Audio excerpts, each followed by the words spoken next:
Marcos senator ka na, no? Ginamit mo ang uncle mo na si Ninoy Aquino, ginawa mo siyang kamukhang-kamukha mo kahit salamin mo, kahit yung posing mo, pero trinaydor mo siya because si Senator Ninoy Aquino gave his life for his country na kinilabanan niya si Marcos Sr. dahil magnanakaw.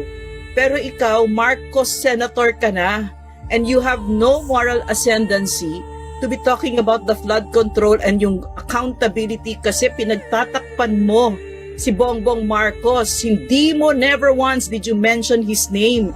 And it is obvious that you are in the pocket of Bongbong Marcos. Pinagtatakpan mo siya kasi may mga ambisyon ka. Alam mo ba narinig ko, Eric, papayan, na gusto nitong maging Pangulo.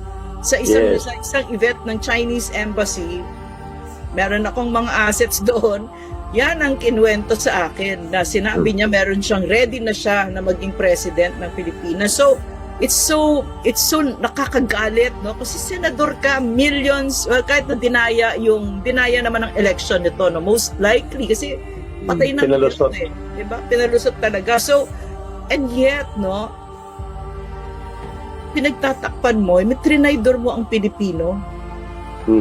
In an issue like this, no, and then ginagamit, no, hanggang they'll lie in front of to your face, no, magpa-promise. Ito katulad nito, no. I mean, a Marcos senator na pinagtatakpan si Bongbong Marcos na mastermind ng flood control has the bloody gall to say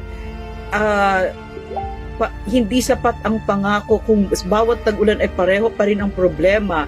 Ang bawat piso galing sa buwis ng mamamayan, he's asking for accountability, and yet he himself is giving cover and protection to the mastermind and the biggest plunderer in our country's history.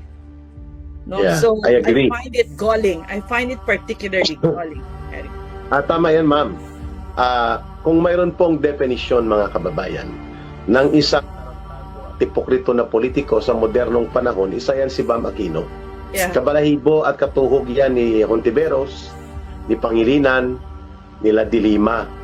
Ito po ang mga nanluloko sa taong bayan. They pretend to be advocates para sa justice, sa human rights, anti-corruption.